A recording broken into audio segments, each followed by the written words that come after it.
Die Filmbranche hat gerade ein kleines Sommerloch und das sehen wir natürlich auch immer entsprechend an den Produkten, die neu vorgestellt werden. Im Juli waren das nicht ganz so viele, aber es waren trotzdem ein paar spannende Produkte mit dabei.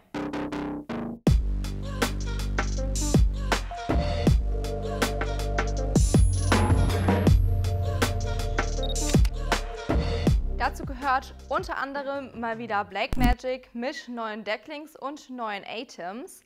Aber erstmal zu letzterem. Vor knapp, roundabout einer Woche wurden wieder ohne große Vorankündigung neue Produkte gelauncht. Und zwar der ATEM SDI, der ATEM SDI Pro ISO und der ATEM SDI Extreme ISO. Und wer die ATEM Mini-Mischer kennt, der weiß auch, was die ATEM SDIs können werden, beziehungsweise was der Unterschied ist. Nämlich anstatt der HDMI-Eingänge haben wir jetzt SDI-Eingänge, und zwar 4 3G SDI-Eingänge. Beim SDI Extreme ISO, da sind es sogar 8. Das Coole ist jetzt bei den neuen Geräten, dass wir auch die bekannten Funktionen der ATEM Mini-Familie natürlich mit beibehalten. Das heißt, weiterhin Funktionen wie Chroma Key, Audio-Mixer, Normwandler und natürlich auch generell die üblichen Verdächtigen.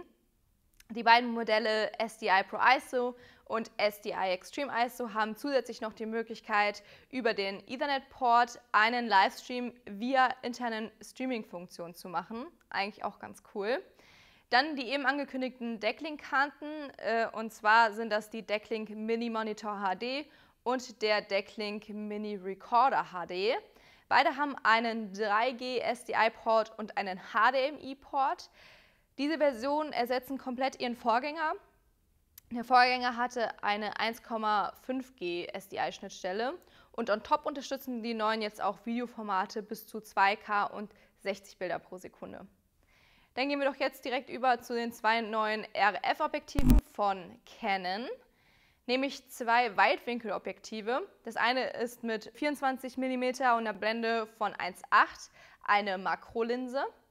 Und die zweite wird eine Ultraweitwinkel-Zoom-Optik mit einer Brennweite 15 bis 30 mm und einer dynamischen Blende f4.5 bis 6.3. Beide haben einen Bildstabil verbaut, was natürlich bedeutet, dass es noch leichter ist, die Handheld zu benutzen, also noch leichter zu fotografieren und zu filmen und so weiter.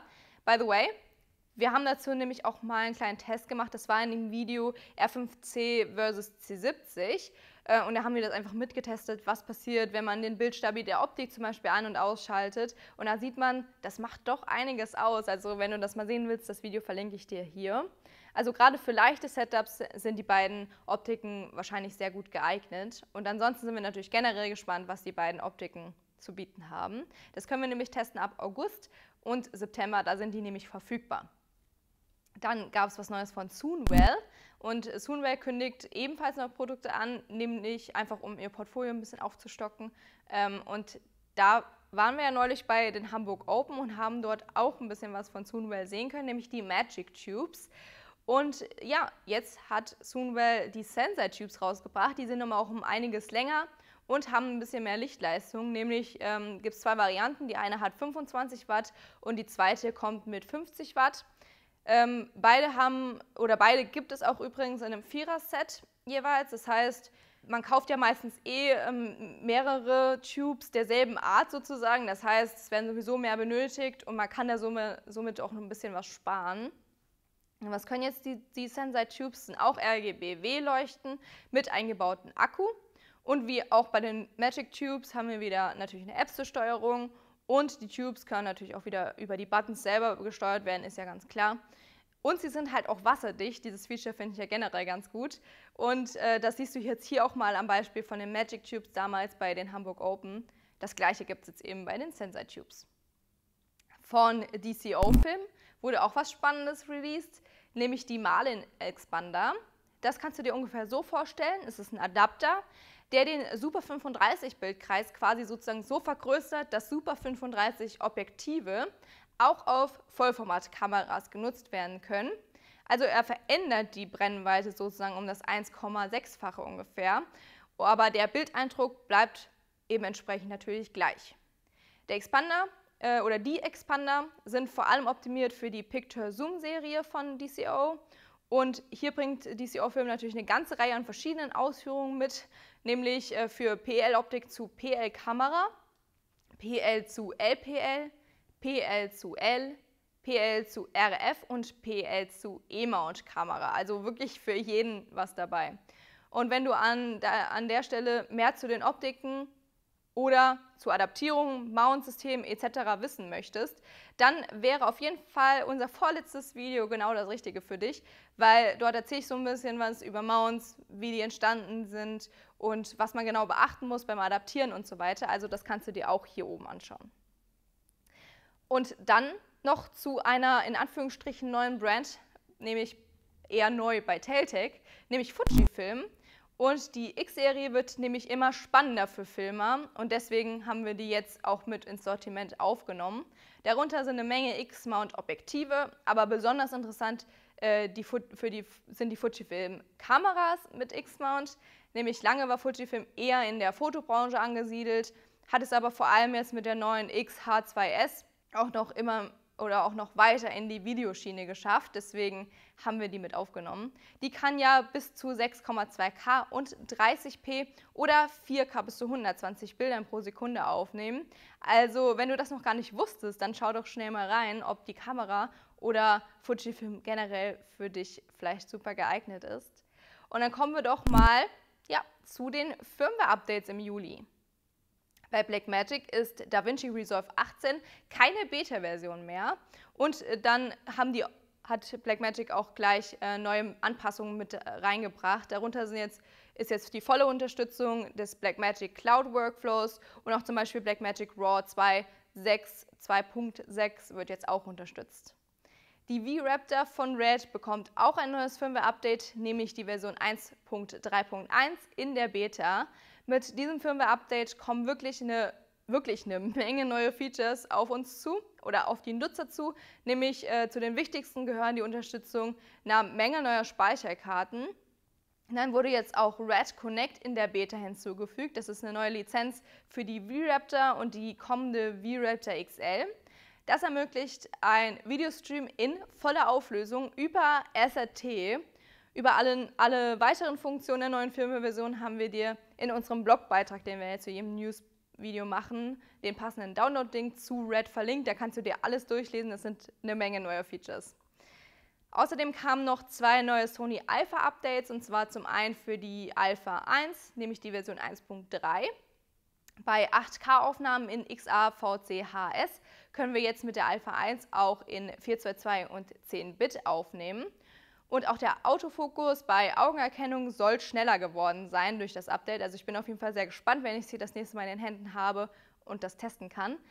Aber so ein bisschen kann ich das ja vielleicht schon testen, weil ich habe ja die Sony Alpha 7S Mark III und die hat jetzt auch ein neues Firmware-Update bekommen, nämlich die Version 2.1. Darunter ist auch der Augenautofokus, also ich konnte es mir natürlich auch nicht nehmen lassen, die Version direkt runterzuladen.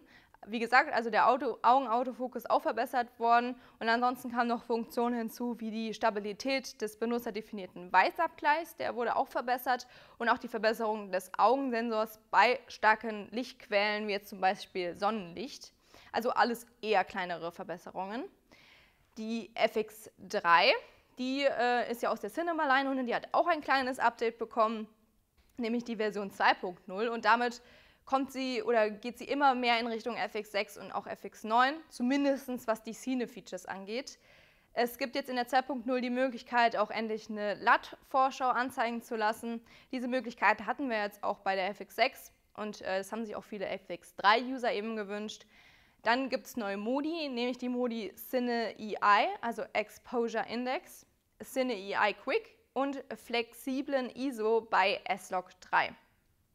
Alle weiteren Neuerungen findest du auch im Blogbeitrag bzw. bei Sony selber. Kannst du natürlich auch schauen, wenn du dich für das Update deiner FX3 interessierst.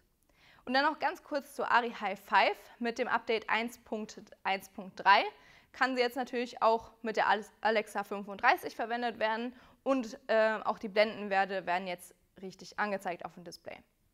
Ja, und dann machen wir doch direkt weiter mit dem Filmtipp des Monats. Der ist diesen Monat von meinem Kollegen Julian aus dem Portfolio.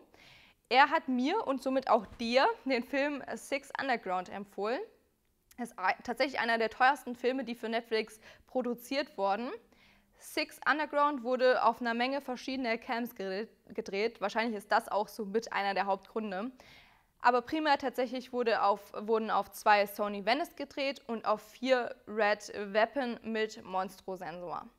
Gib mir doch gerne mal Bescheid, ob du unsere Filmtipps auch schon mal angeschaut hast und was so dein Feedback dazu ist. Das hören wir immer sehr gerne. Und jetzt kommen wir schon zum Gewinnspiel vom Juli. Und dieses Mal kannst du einen Aperture B7C Lightbulb gewinnen, beziehungsweise nicht nur einen, sondern direkt 3.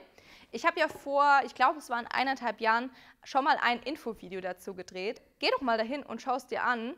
Und wenn du es dir dann angeschaut hast, dann kommst du wieder hier hin und schreibst mir in die Kommentare, welchen Effekt ich dort genutzt habe und was du an den Bulbs so cool findest. Und ansonsten findest du natürlich alle Teilnahmebedingungen unten in der Infobox.